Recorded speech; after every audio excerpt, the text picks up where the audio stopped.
এখনো বিধানসভা নির্বাচন শুরু হতে মিনিমাম 3 মাস বাকি, কিন্তু তার আগেই কার্যত ভোটের প্রচার শুরু করে দিয়েছে রাজ্যের শাসক দল। আমরা বারুইপুরে আছি, এই বারুইপুর থেকেই আজকে অভিষেক বন্দ্যোপাধ্যায় তৃণমূলের সর্বভারতীয় সাধারণ সম্পাদক তিনি সভা শুরু করবেন।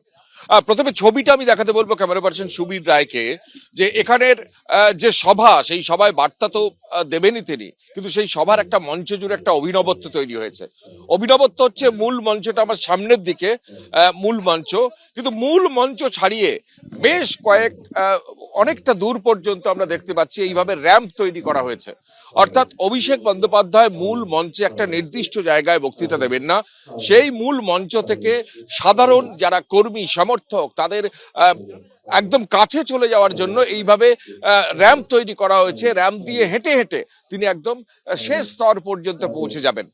আমরা দেখেছিলাম ব্রিগেড প্যারেড গ্রাউন্ডে, তৃণমূলের যখন ব্রিগেড প্যারেড গ্রাউন্ডে সভা হয়েছিল, মমতা বন্দ্যোপাধ্যায় সেই সভায় লোকসভার প্রার্থীদের পরিচয় করিয়ে দিয়েছিলেন। ঠিক সেই আদলে একটা মঞ্চ তৈরি হয়েছিল যেখানে এইভাবে র্যাম্প তৈরি হয়েছিল, এবং র্যাম্পে যারা প্রার্থী হয়েছিলেন 2024-এর সেই তৃণমূলের সভা থেকে পরিচয় করিয়ে দিয়েছিলেন মমতা বন্দ্যোপাধ্যায়।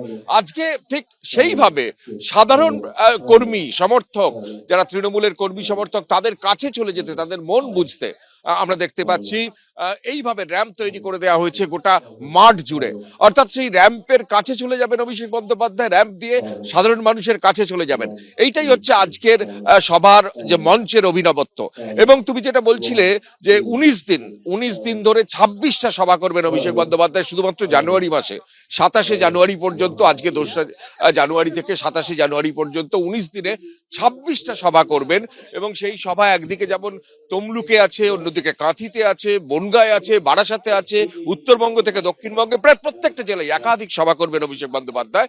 এবং মূলত ভোটের প্রচার শুরু করে দিলেন অভিষেক বন্দ্যোপাধ্যায়। তুমি জানো যে কেন্দ্রীয় স্বরাষ্ট্রমন্ত্রী অমিত শাহ 2 দিন আগেই কলকাতায় এসেছিলেন, বিজেপি রাজ্য নেতৃত্বের সঙ্গে বৈঠকে বসেছিলেন, রণনীতি ঠিক করে দিয়েছেন। অর্থাৎ রাজ্যের শাসক দল এবং রাজ্যের বিরোধী দল কার্যত এসআইআর পর্ব চলাকালীনই ভোটের প্রচার শুরু করে দিচ্ছেন। এবং এসআইআর নিয়ে তৃণমূলের যে অবস্থান, 2 দিন আগেই কেন্দ্রীয় নির্বাচন কমিশনের কাছে বৈঠক করেছেন অভিষেক বন্দ্যোপাধ্যায়ের নেতৃত্বে তৃণমূলের প্রতিনিধি দল। একাধিক আপত্তি আছে, সেই একাধিক আপত্তি মধ্যেই ভোটের প্রচার, এদিকে এসআইআর পর্ব, সব মিলিয়ে আজকে অভিষেক বন্দ্যোপাধ্যায় কি বার্তা দেন সাধারণ জনগণের প্রতি, সাধারণ কর্মী সমর্থকদের প্রতি, এখন সেটাই দেখার। এবং যেটা জানা যাচ্ছে, অভিষেক বন্দ্যোপাধ্যায়ের এই দীর্ঘ সভা মানে জানুয়ারি মাসে, এটার পরই মমতা বন্দ্যোপাধ্যায় তার যে কর্মসূচি সেটাও চূড়ান্ত হবে।